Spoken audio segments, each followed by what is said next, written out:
Hello दोस्तों, good morning. तो आज हम लोग करेंगे मॉड्यूल 8 का chapter number 1 physics of the atmosphere. उसके कुछ एमसीक्यूज लाया हूँ, उसको हम लोग करने वाले हैं।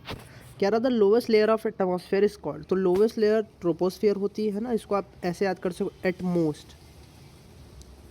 मोस्ट। तो ट्रोपोस्फियर, फिर स्ट्रेटोस्फियर में ही ओजोन लेयर आती है, फिर मेसोस्फियर, थर्मोस्फियर और एक्सोस्फियर। ठीक है, तो ऐसे आप याद कर सकते हो, एट मोस्ट। फिर क्या कह रहा था, troposphere extend from the surface to above, है ना। तो ट्रोपोस्फेयर जो होता है वो 36,000 फीट तक होता है ना, एक्सटेंड, है ना। फिर व्हाट इज़ द परसेंटेज, तो परसेंटेज जो होती है वो 78% होती है। इसको आप 4/5 भी लिख सकते हो, नाइट्रोजन की परसेंटेज। और ऑक्सीजन की होती है 21%, या आप इसको आप 1/5 भी लिख सकते हो। ठीक है, उसके बाद द परसेंटेज ऑफ ऑक्सीजन 21%, देखिए इन्होंने लिखा भी है ना।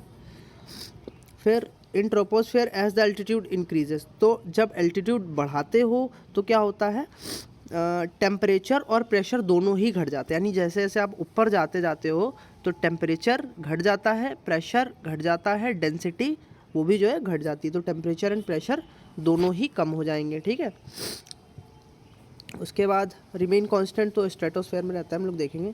In which layer of the atmosphere the temperature remain constant and then increases. तो स्ट्रेटोस्फेयर में कांस्टेंट रहता है, उसके बाद बढ़ जाता है। ठीक है, उसके बाद what is the sea level temperature, तो सी लेवल 15 डिग्री सेल्सियस रहता है, या 288 केल्विन भी बोल सकते हैं इसको, है ना, 273 + 15। ठीक है, उसके बाद 59 डिग्री फ़ारेनहाइट भी रहता है, चाहो तो आप लिख लो। ठीक है, फिर कह रहा है what is the sea level pressure, तो सी लेवल प्रेशर इसमें मैंने वीडियो बनाई थी, उसको आप देख लेना जाके। तो ये भी सही है, 14.7 PSI सही है, 1 पास्कल ये भी सही है, ऑल ऑफ द अबव इसमें आंसर हो जाएगा। ठीक है, तो जो इसका आंसर है वो डी हो जाएगा। इकाओ इंटरनेशनल सिविल एविएशन ऑर्गेनाइजेशन होता है, ठीक है, इसको सी ऑप्शन हो जाएगा। ISA इंटरनेशनल स्टैंडर्ड एटमॉस्फेयर ए होता है, देखो इन्होंने ऑप्शन भी लगा रखे हैं ना ए।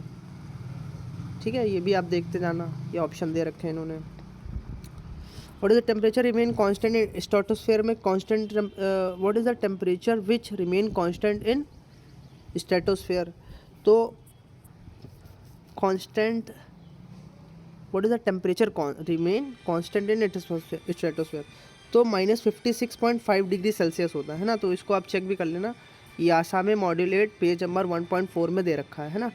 तो ये आपको क्या दे रखा है, 56.5 माइनस का।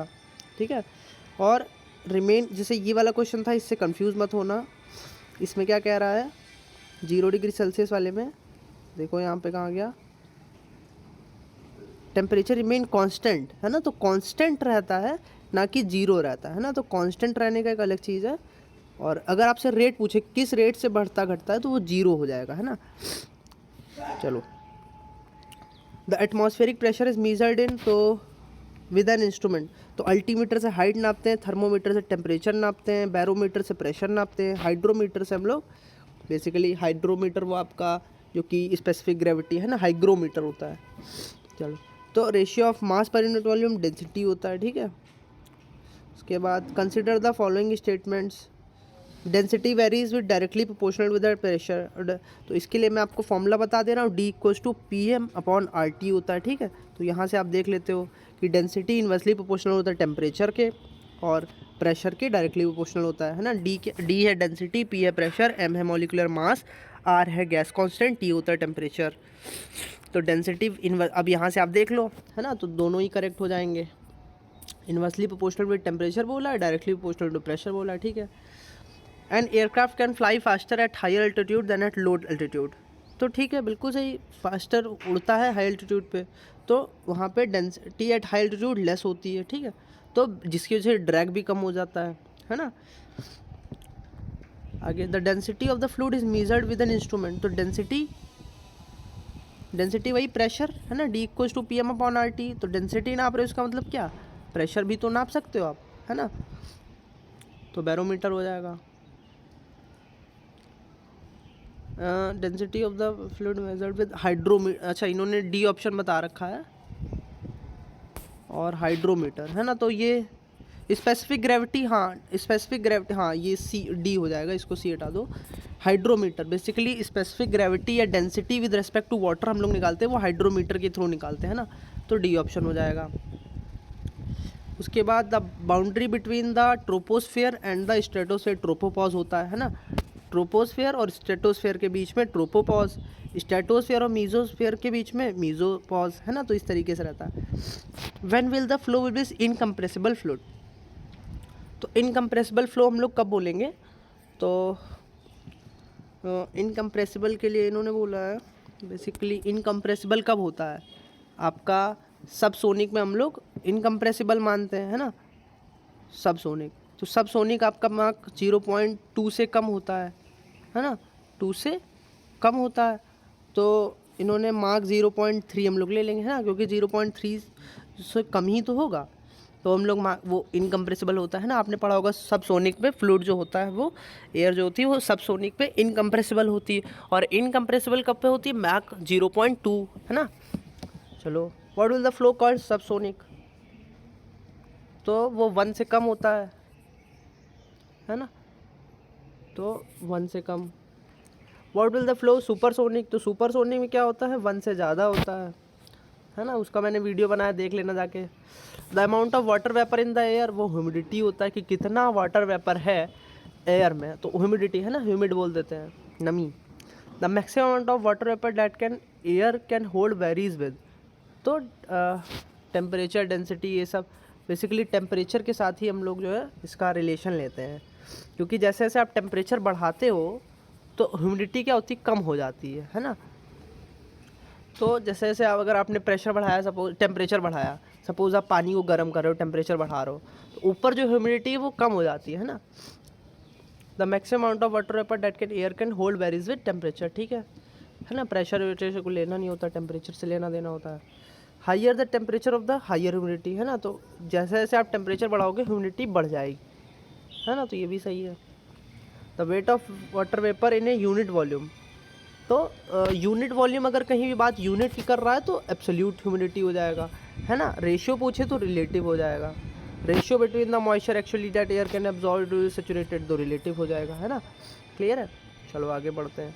Assuming that the temperature and pressure remains the same, the density air varies with inversely proportional to the humidity, तो डेंसिटी जो होती है जैसे D इक्वल्स टू PM/RT, तो डेंसिटी क्या है कि इन्वर्सली प्रोपोर्शनल टू टेम्परेचर है, और टेम्परेचर जैसे जैसे आप बढ़ा रहे थे तो ह्यूमिडिटी बढ़ रही थी, तो डेंसिटी की जगह अगर आप ह्यूमिडिटी रखो टेम्परेचर की जगह, तो डेंसिटी और टेम्परेचर ह्यूमिडिटी में कैसा रिलेशन है, इन्वर्सली प्रोपोर्शनल, ठीक है।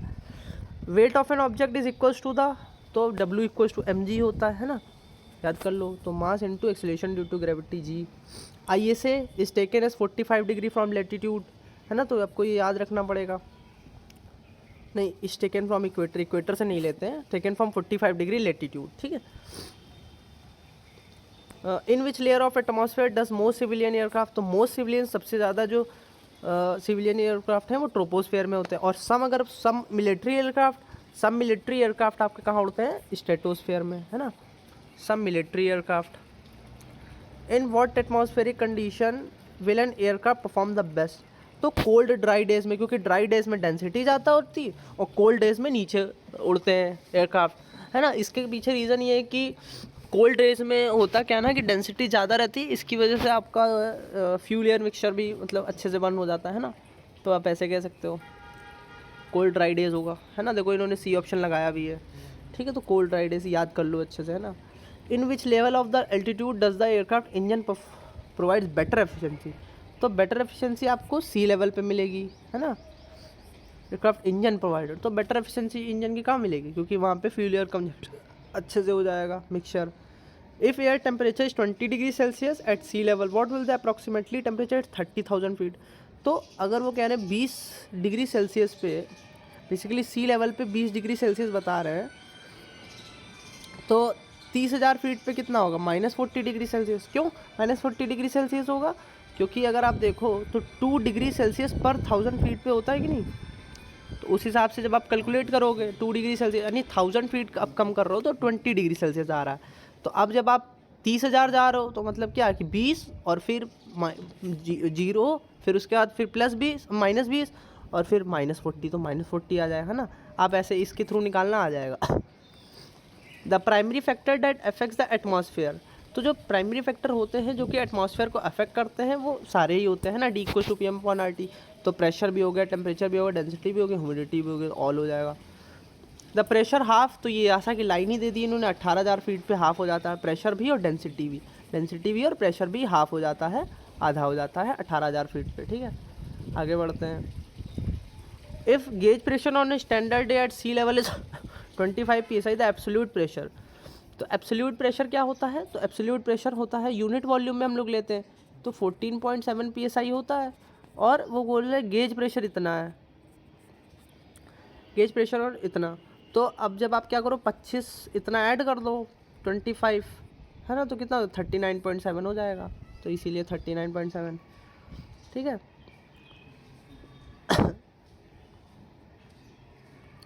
प्रेशर डिक्रीजेस, तो वही मैंने बताया D = PM/RT, वही खेल जाएंगे आप उसके साथ, है ना।